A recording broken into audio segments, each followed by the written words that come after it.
Bom dia, meu nome é Dalvo.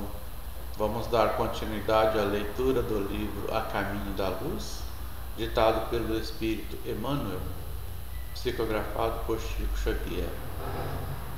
Hoje nós vamos falar do capítulo 11, Roma, o povo etrusco. Reconhecendo as dedicações ao trabalho por parte de todos os espíritos que se haviam localizado na Itália primitiva, então dividida em duas partes importantes, que eram a Gália Cisalpina e a Magna Grécia, ao norte e ao sul da península. Os prepostos e auxiliares de Jesus projetam a fundação de Roma, que se ergueu rapidamente, coroada de lendas numerosas, para desempenhar tão grande papel na evolução do mundo. A esse tempo, o Vale do Pó era habitado pelos etruscos, que se viam humilhados pelas constantes invasões dos gauleses. De todos os elementos que formaram os ascendentes da Itália moderna, eram eles dos mais esforçados, operosos e inteligentes. Nas regiões da Toscana, possuíam largas indústrias de metais, marinha notável, destacado progresso no amanho da terra e, sobretudo, sentimentos evolvidos que os faziam diferentes das coletividades mais próximas. Acreditavam na sobrevivência e ofereciam sacrifícios às almas dos mortos, venerando os deuses cujas disposições em cada dia presumiam conhecer através dos fenômenos comuns da natureza. Atormentados e desgostosos em face das lutas reiteradas com os gauleses, os etruscos decidiram tentar vida nova e, guiados indiretamente pelos mensageiros do invisível, grande parte resolveu fixar-se na Roma do porvir, que então nada mais era que um agrupamento de cabanas humildes e desprotegidas, primórdios de Roma. Defendida naturalmente pelo adensamento constante de população, a cidade mergulhou as suas origens numa corrente profunda de histórias interessantes e maravilhosas, onde as figuras de Enéas, de Reia Sílvia, de Rômulo e Remo assumiram papel saliente e singularismo. A verdade, porém, é que os etruscos, em grande maioria, edificaram as primeiras organizações da cidade, fundando escolas de trabalho, transportando para aí as experiências mais valiosas dos outros povos, criando uma nova terra com seu esforço enérgico e decidido. Lá encontraram eles as tribos latinas, ranenses, titienses e lúceres, congregadas para a edificação comum, das quais assumiram a direção por largos anos, construindo os alicerces das realizações futuras. Quando Rômulo chegou, seus olhos já contemplaram uma cidade próspera e trabalhadora, onde fez valer a sua enérgica inteligência, mas não faltou à posteridade o gosto de tecer-lhe uma coroa lendária e fantasiosa, chegando-se a afirmar que a sua figura fora arrebatada no carro dos deuses, com destino ao céu. Influências decisivas. Desnecessária será a autópsia da história dos seus pontos mais divulgados e conhecidos, quando o nosso único propósito é esclarecer o entendimento do leitor quanto à direção do planeta, que se conserva de fato no mundo espiritual, de onde o Cristo vela incessantemente pelo orbe e pelos seus destinos. Todavia, para fundamentar nossa asserção acerca das influências etruscas nos primórdios de Roma, somos levados a recordar a figura de Tarquínio Prisco, filho de Etrúria, que trouxe à cidade grandes reformas e inúmeras inovações em todos os departamentos da sua consolidação e do seu progresso, lembrando entre as suas muitas renovações a construção da Cloaca Máxima e do Capitólio. Seu sucessor, Sérvio Túlio, era igualmente da sua família. Este dividiu todo o povo da cidade em classes e centúrias, segundo as possibilidades financeiras de cada um, desgostando os patrícios, a esse tempo já organizados, em virtude de essa reforma apresentar-se dentro de características liberais, não obstante as suas finalidades militares. Onde, porém, mais se evidenciam as influências etruscas nas organizações romanas, é justamente na alma popular, devotada aos gênios, aos deuses e às superstições de toda a espécie, que seriam multiplicadas em seus contactos com a Grécia. Cada família, como cada lar, possuía o seu gênio invisível e amigo, e na sociedade alastravam-se as comunidades religiosas, culminando no Colégio dos Pontífices, cuja fundação remonta ao passado longínquo da cidade. Esse colégio foi depois substituído pelo Pontífice Máximo, chefe supremo das correntes religiosas, do qual os bispos romanos iam extrair mais tarde o Vaticano e o Papado dos tempos modernos. Os romanos, ao contrário dos atenienses, não procuravam muitas indagações transcendentes em matéria religiosa ou filosófica, atendendo somente aos problemas do culto externo, sem muitas argumentações com a lógica, e foi por isso que, com a evolução da cidade, o Panteão, seu templo mais aristocrático, chegou a possuir mais de 30.000 deuses, os patrícios e os plebeus. Depois dos últimos Tarquínios, que procuraram intensificar os poderes militares da realeza, proclama-se na república que fica governada por 2 magistrados patrícios, assistidos pelo Senado.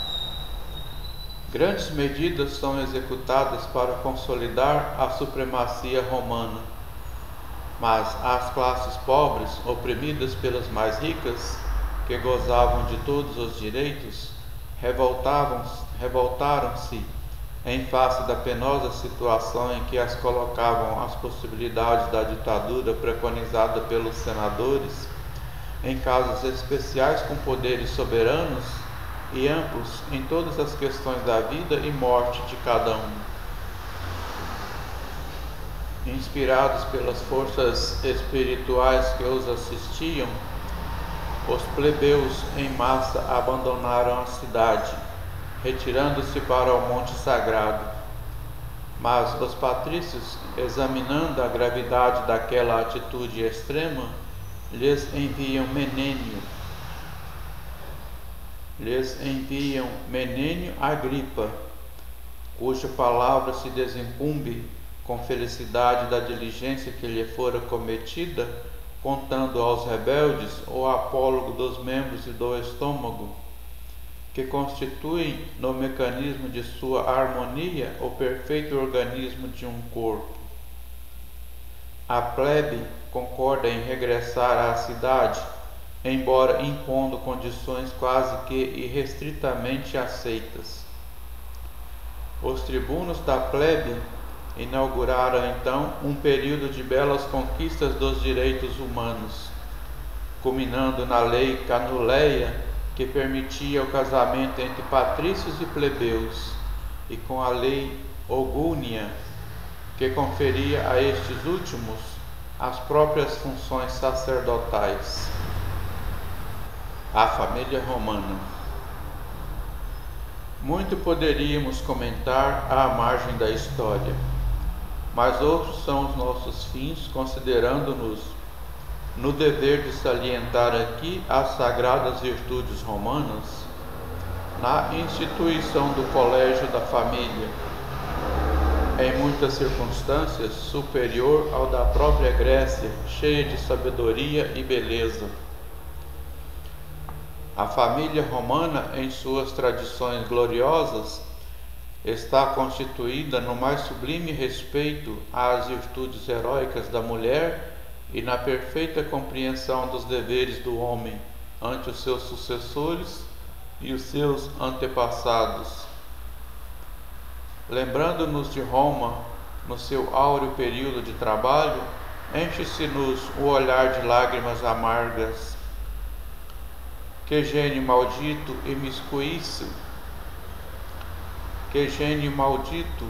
imiscuiu-se nessa organização sublimada em seus mais íntimos fundamentos, devorando-lhe as esperanças mais nobres, corrompendo-lhe os sentimentos, relaxando-lhe as energias.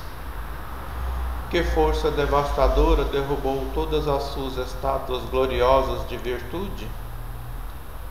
Debalde a mão misericordiosa de Jesus desceu sobre a sua fronte, levantando-a de quedas tenebrosas antes dos tristes espetáculos do seu arrasamento. Os abusos de poder e de liberdade dos seus habitantes fizeram do ninho do amor e do trabalho um amontoado de ruinarias, afundando-o num mar de lodo sanguinolento. As guerras e a maioridade terrestre. Em breve, porém, a família romana, cheia das tradições de generosa beleza, foi dilacerada pelos genes militares e pelos espíritos guerreiros. O progresso incessante da cidade formava a tendência geral ao expansionismo em todos os domínios. Entretanto, os pródromos do direito romano e a organização da família assinalavam o período da maioridade terrestre. O homem, com semelhantes conquistas, estava a desferir o vôo para as mais altas esferas espirituais. As legiões magnânimas do Cristo apresentam-se para as últimas preparações de seus gloriosos caminhos na face do mundo. O Evangelho deveria chegar como a mensagem eterna do amor, da luz e da verdade para todos os seres. Todavia, a liberdade pessoal e coletiva é respeitada pelo plano invisível e Roma não se mostra digna das numerosas dádivas recebidas. Em vez de estender os seus laços pela educação e pela concórdia, deixa prender-se por uma legião de espíritos agressivos e ambiciosos, alargando a sua influência pelo mundo com as balistas e catapultas dos seus guerreiros.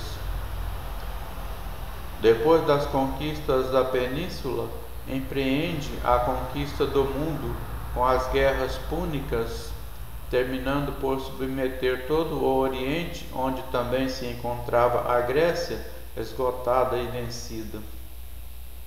Os enviados do Cristo harmonizam esses terríveis movimentos no instituto das provações necessárias aos indivíduos e aos seus agrupamentos. Todavia, a realidade é que Roma assumia igualmente as mais pesadas responsabilidades e os mais penosos débitos diante da justiça divina. Suas águias vitoriosas cruzam então todos os mares.